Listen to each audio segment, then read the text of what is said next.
Aujourd'hui, je vous prépare à la transition des études vers le travail. Cette transition est souvent mal vécue, alors je vais essayer de vous y préparer. Ça y est, c'est la fin de l'année scolaire dans 2 mois et c'est pour certains d'entre vous peut-être la fin des études. Vous devez donc maintenant chercher un travail. C'est une période un petit peu mal vécue, parfois la transition études-travail. Il faut faire preuve d'un minimum de maturité pour y faire face parce que c'est quand même un milieu plutôt hostile par rapport au milieu scolaire. Là, il n'y a plus personne qui va vous prendre par la main. Changement de rythme, les petits problèmes du boulot, le manque de légitimité, les rivalités entre collègues ou le manque de liberté, certains étudiants ne sont pas du tout préparés à cette transition et se la prennent en pleine face. Aujourd'hui, je vais essayer de t'enlever cette épine du pied en te parlant des entretiens d'embauche pour que tu y sois préparé. Attention, je préfère commencer par un petit disclaimer, je n'ai aucune légitimité à parler d'entretien d'embauche. Je ne suis ni professeur, ni enseignant, ni manager, ni salarié dans les ressources humaines ou quoi que ce soit. J'ai juste derrière moi une toute petite expérience de jeune pharmacien. J'ai dû passer quelques dizaines d'entretiens d'embauche. Première étape, garde confiance. Ne t'inquiète pas, ça va bien se passer. Un entretien, c'est pas vraiment ce que tu as entendu et c'est pas non plus ce que tu as vu dans les films. Qu'est-ce que vous diriez en voyant que quelqu'un se présente sans chemise pour passer un entretien? Je me dirais qu'il doit avoir un sacré chouette pantalon. Ce n'est pas forcément ce qu'on voit souvent, c'est-à-dire un patron qui a le choix entre des dizaines, voire des centaines de personnes et qui n'a aucune considération pour personne. Ce n'est pas forcément ça à chaque fois. Retiens déjà que si tu as été retenu pour passer un entretien, c'est que ton CV a plu. Il y a déjà plein de personnes qui se sont fait recaler juste avec le CV. Ton CV a plu, tu as une légitimité à te présenter aujourd'hui. S'ils t'invitent pour passer un entretien d'embauche, c'est quand même assez gratifiant déjà. C'est qu'ils veulent en savoir un petit peu plus sur toi, donc prends confiance. Et puis dites-vous aussi qu'un entretien d'embauche, c'est un moment stressant, pas uniquement pour vous, mais aussi pour le patron en face. Lui, l'entretien d'embauche, c'est le moment où il doit faire un choix. En 1 heure de temps, il doit faire le bon choix en estimant votre personnalité, en estimant vos compétences, vos connaissances, etc. Et c'est un moment très stressant pour lui parce que s'il se plante, eh bien les résultats de l'entreprise seront de plus en plus mauvais. Donc c'est un moment stressant aussi pour le patron. Le fait de vous rassurer vous-même, de prendre confiance, ça le rassurera lui aussi. Prenez confiance. Deuxième étape, présentez-vous. Puisqu'on se connaît pas, présentez-vous. Je m'appelle Anthony, j'ai 26 ans et je suis pharmacien.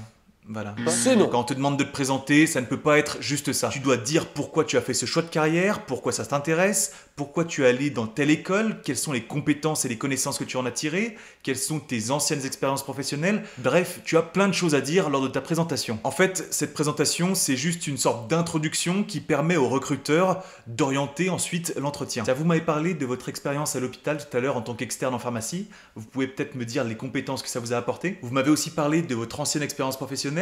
Quels sont les logiciels que vous utilisiez dans ce poste? C'est très important de faire sa présentation correctement, entraînez-vous, développez-la, parce que ça permet tout simplement de cadrer l'entretien. Troisième étape, pourquoi vous plutôt qu'un autre? Un entretien, ce n'est pas uniquement des questions unilatérales comme ça. Pourquoi vous? Quelles sont vos motivations? D'ailleurs, ces questions aujourd'hui sont plutôt ringardes et exaspèrent autant le candidat que le recruteur. Personnellement, la plupart des entretiens auxquels j'ai assisté ne se passent plus du tout comme ça. J'en ai eu quelques-uns et franchement, c'est pas vraiment des bons moments. La plupart, en général, c'est juste un échange cordial qui permet de mieux se connaître. J'ai le souvenir d'un super entretien que j'ai passé. En fait, sur mon CV, j'avais mis que je faisais de la course à pied dans mes loisirs. Et il s'avère que lui aussi faisait de la course à pied et donc on a tout simplement commencé à parler de course à pied. C'est bête, mais ce sont ces petits détails, ces petites conversations informelles qui permettent de décomplexer un petit peu l'entretien et en fait ça va attirer l'attention du recruteur sur vous. Le recruteur, il va avoir 15 personnes qui vont se présenter à lui, 15 avec les mêmes diplômes, les mêmes compétences, qui ont étudié au même fac. Si toi, pendant l'échange, tu arrives à avoir une petite discussion un petit peu informelle, un peu sympa avec lui, eh ben ça va retenir son attention. Il va se souvenir, ah oui, il y avait le candidat qui faisait le course à pied, il était vraiment super sympa ce mec. Alors que si vous avez uniquement un échange professionnel, il va peut-être moins se souvenir de vous. C'est pourquoi si vous êtes passionné de sport, de cinéma, de dessin, de jardinage ou je ne sais quoi, notez-le sur votre CV. Il faut garder à l'idée que passer un mauvais moment pendant l'entretien d'embauche, c'est ni l'objectif du candidat, ni l'objectif du recruteur.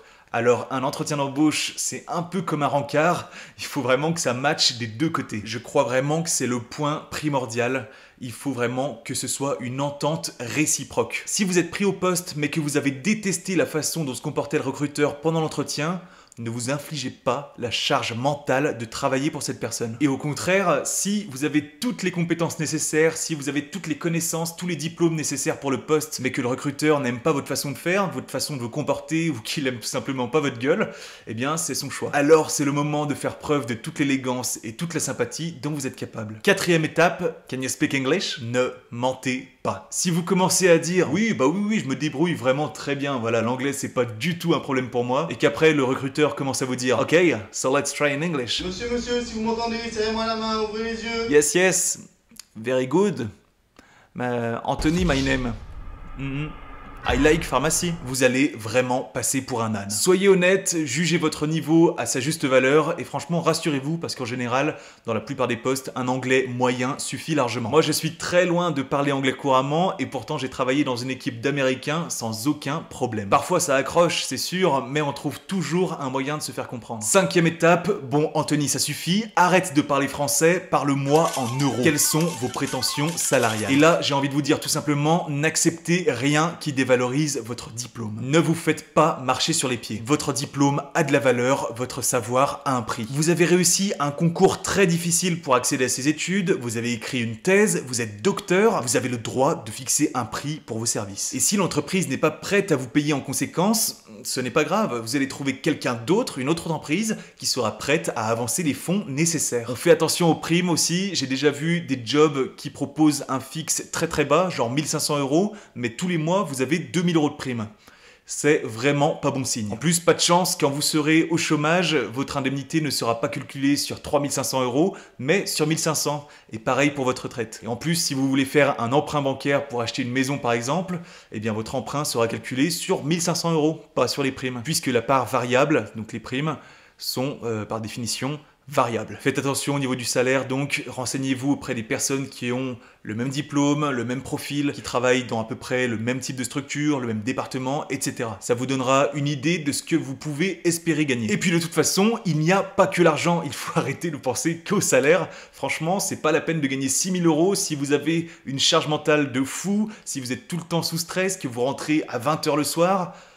Moi, je préfère gagner beaucoup moins et avoir un confort de vie. À vous de faire votre choix. Je vous renvoie d'ailleurs vers une autre vidéo où j'ai parlé de mon salaire. Allez la voir. Sixième étape, vous avez des questions? Non. Oui. Vous avez des questions. Et vous les avez préparées en amont de l'entretien, évidemment. Si vous dites que vous n'en avez pas, ça montre clairement du désintérêt. Alors, posez des questions. C'est le moment, par exemple, de poser des questions sur l'entreprise, sur des perspectives d'avenir, pour revenir sur un point de l'entretien, pour poser des questions dont vous connaissez déjà la réponse. Bref, il faut absolument poser des questions. Un entretien, en général, ça va durer entre 40 minutes et 1 heure. Avant de partir, restez poli, remerciez la personne pour son temps et pour son accueil. Et c'est tout. Mais vraiment, rassurez-vous, gardez à l'idée qu'un entretien, c'est aussi stressant pour le recruteur. Montrez-lui de quoi vous êtes capable, rassurez-le, c'est votre moment. À vous de jouer, bon courage. J'espère vous avoir aidé un petit peu, même si je n'ai aucune légitimité, j'ai essayé de vous donner quelques conseils. Si vous avez encore des questions, n'hésitez pas à les noter en commentaire, j'essaierai d'y répondre. Et si la vidéo vous a plu, c'est le moment de la rétribuer avec soit un petit like, soit en s'abonnant à ma chaîne YouTube. Et aussi, n'hésitez pas à la partager à vos amis qui vont passer des entretiens d'embauche prochainement. On se retrouve très vite dans une prochaine vidéo. À bientôt!